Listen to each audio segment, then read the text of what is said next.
Do you have something that you truly, relentlessly desire?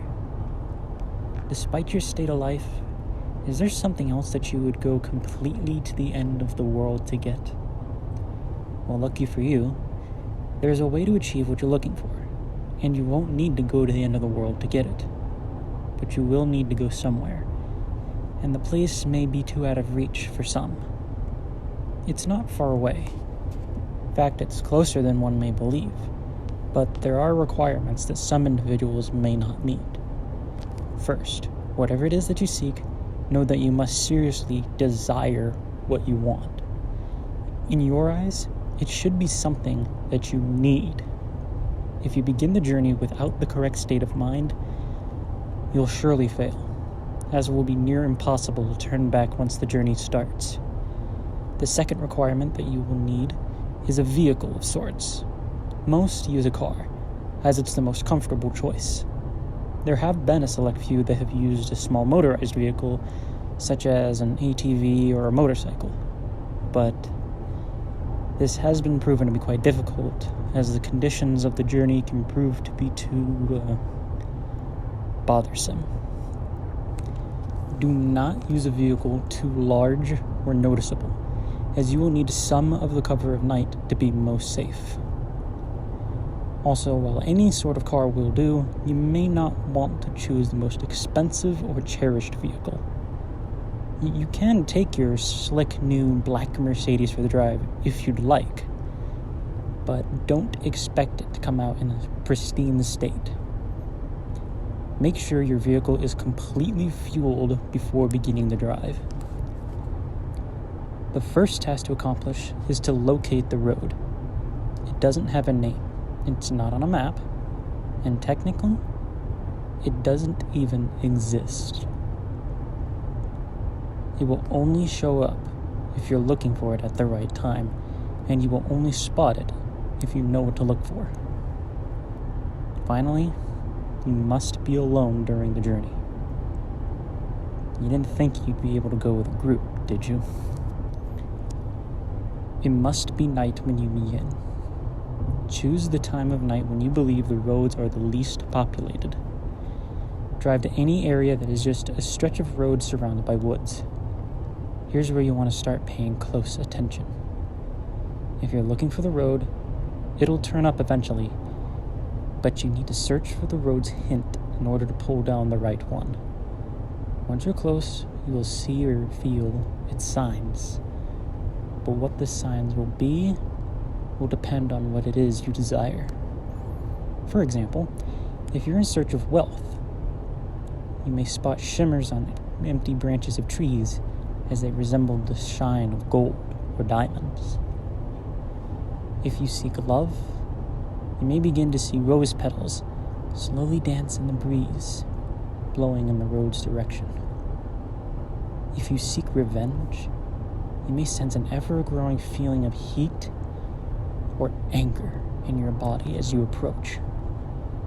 Just know what it is you really want, and you will have no problem finding the turn. Once you're sure you found the revealed road, take a deep breath and turn down onto it. At this point, you will have officially started down the nameless road, which will bring you through 11 miles, leading to whatever it is you seek. Each mile will test your desire and will expose if you really do want what you're searching for. Before you go any further, stop the car and be wary of a few advisements.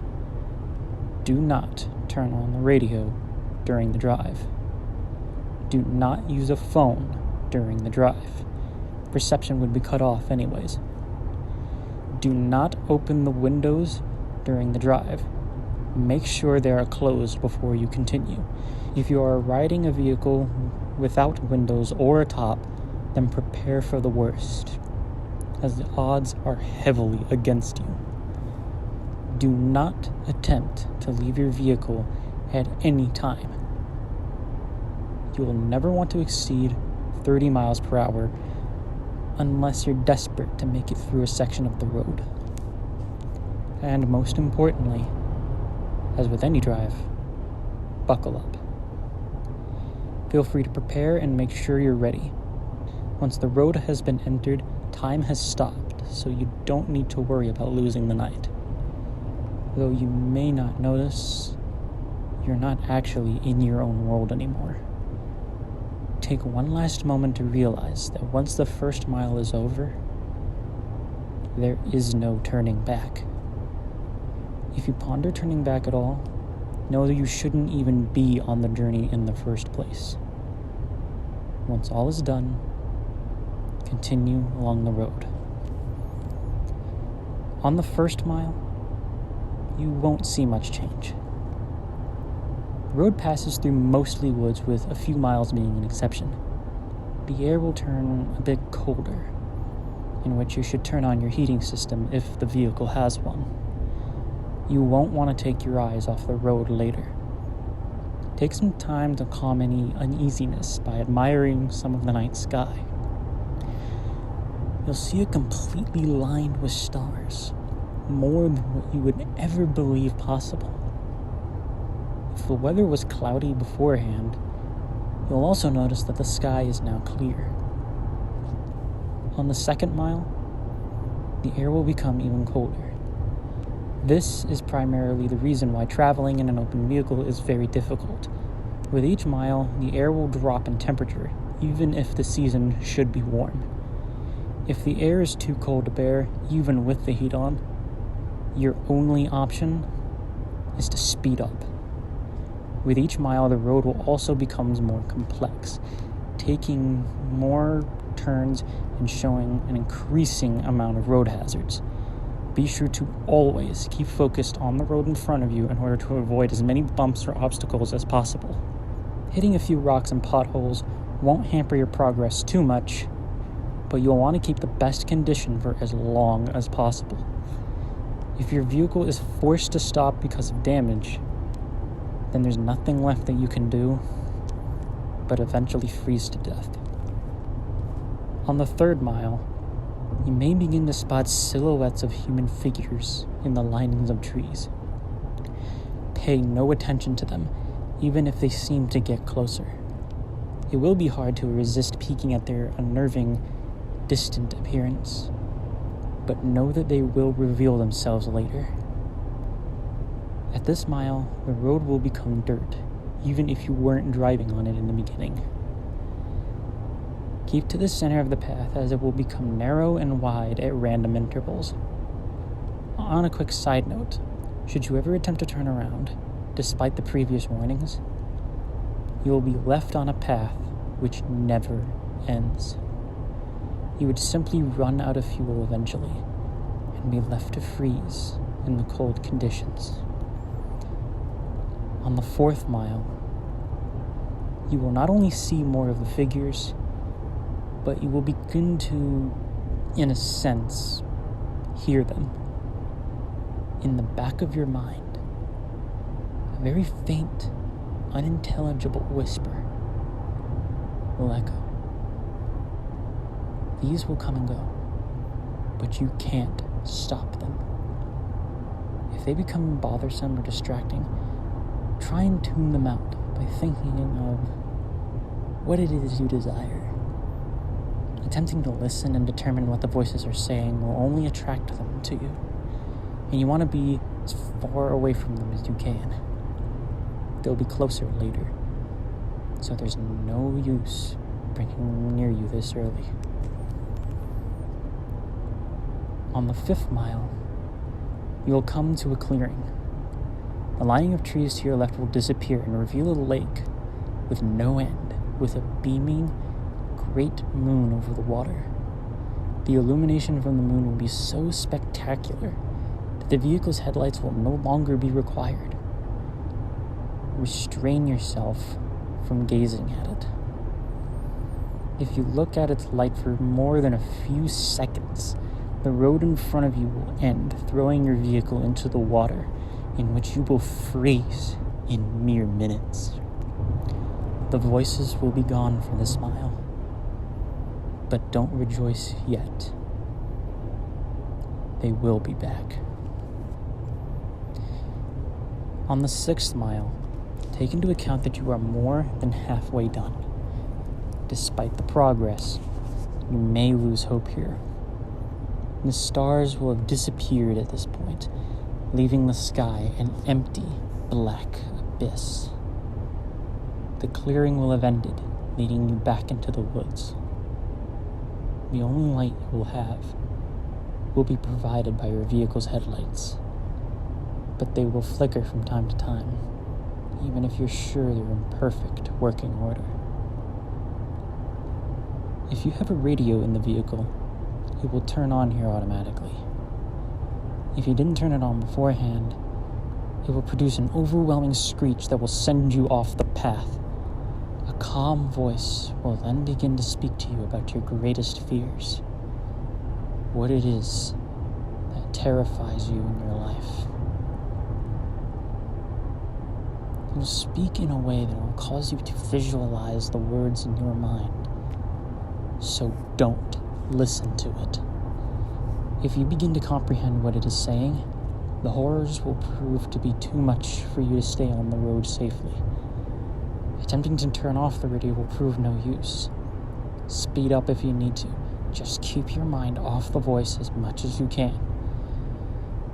As you approach the end of the mile, the voice will fade out of the speakers, leaving your ears at peace.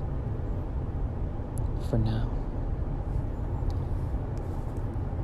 On the 7th mile, the voices from the figures will return, but it won't sound like a whisper this time. More of like a distant scream, growing closer with each second. At some point on this mile, you'll hear one of them in your ear, as if one of them was right behind you. This is because one of them has found a way into your vehicle. Do not turn around. Their faces will shock you into paralysis, leading you off the road. If you don't draw attention to it, it will become uninterested and hopefully leave. These beings are said to be ones who have traveled down this road before, but were not successful. They live the remainder of their existence, suffering in the darkness, with their only goal being to bring other travelers down with them. It's been said from experience that these beings can't physically harm you, so as long as they don't cause you to wreck, you should be fine. On the 8th mile, slow down if you're going too fast. The road here takes very sharp turns, which if overshot, will throw the vehicle into a pit through the trees. The cold is near fatal here.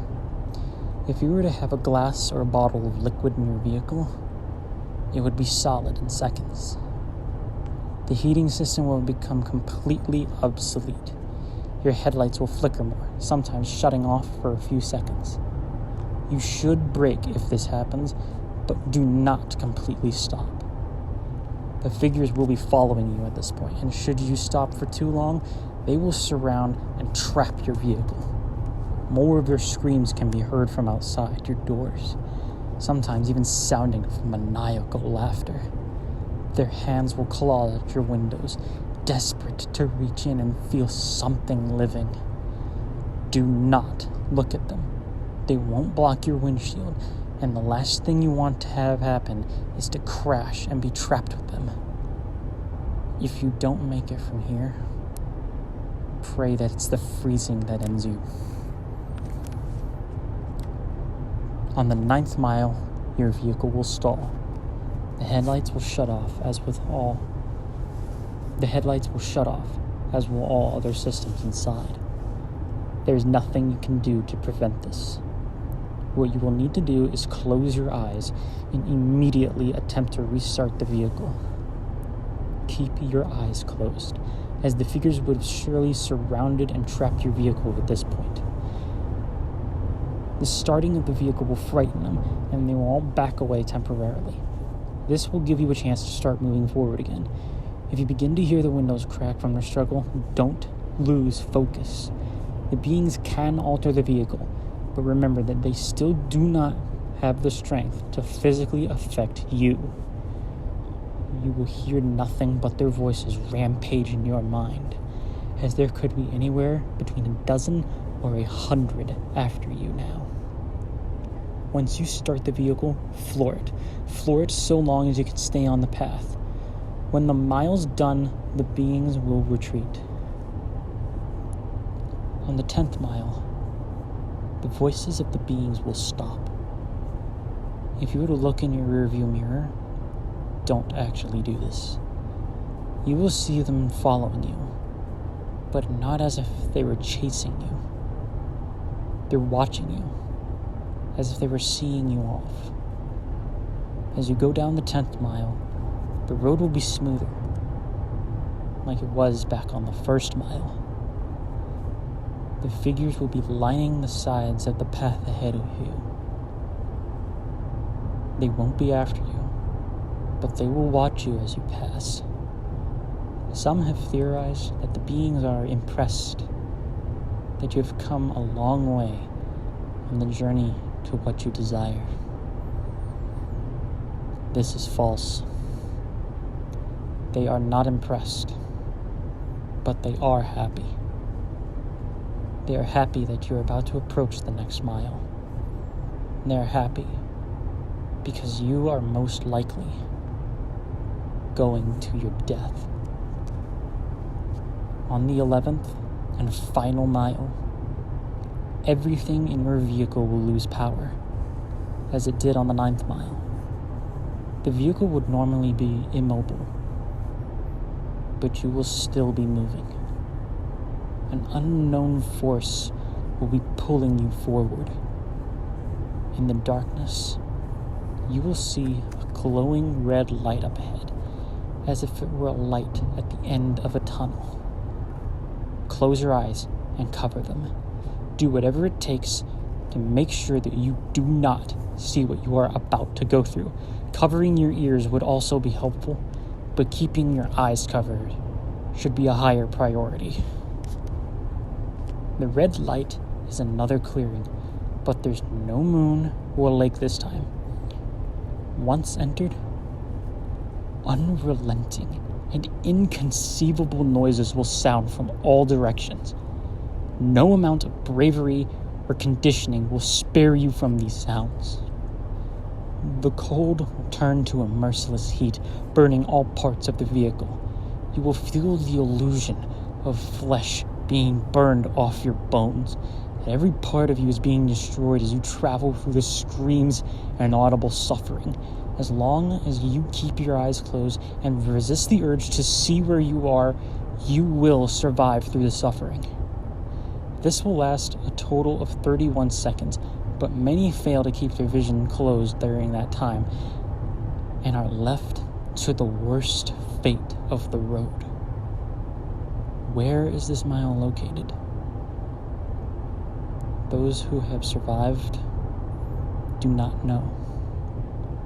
Some have named it the transmission from hell. But whether it's a part of hell is debatable. After the final mile, stop the vehicle. Take a moment to possibly regain some of your sanity. Let the screaming in your ears begin to fade, and know that you have nearly completed your journey with the hardest task overcome. Breathe, and begin to drive forward once again. After only a kilometer, your vehicle will arrive at a dead end. Stop here and don't attempt to move again. Nothing will happen right this second, but do not be disappointed. Relax and close your eyes. Imagine in your mind what it is you've desired this entire time.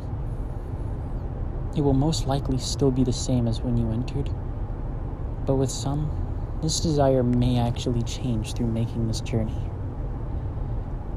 Think about what it was that you went through such terrifying and difficult means to acquire, and imagine possessing it in your hand. Once you have completely visualized this, open your eyes. You will then find yourself at the beginning of the unnamed road. where you first began. This may confuse you, but know that you are finished. Your task is done. Your mind will turn to your reward. If what you desired was material, check in the back seat or in the trunk if the object is larger. If the object was small enough, it might already be in your pocket. If what you desired was non-material, then do not be disappointed if the change is not immediate. Turn back to where you came from, and you'll find in your life that what you want is there. You may have found the love of your dreams. You may have gained unnatural, unimaginable power. You may have put your most hated enemy in the most satisfying revenge possible. You will have no doubt gained what you deserved. So now that the task is done, what's the catch? Is your vehicle cursed? Is there something you're about to lose? Is your death imminent? The answer to all is no. You've done the challenge. You've proved worthy of what you desire. As stated before, the sounds of the 11th mile will continue to exist in your mind, potentially causing some vivid and unusual nightmares. But these should prove as nothing compared to what you've gained. Now, one last question. Is there something else you desire? Are you not yet satisfied? After all, you're left right back where you started. The road's right in front of you. So are you up for another drive? If so, buckle up and just move forward.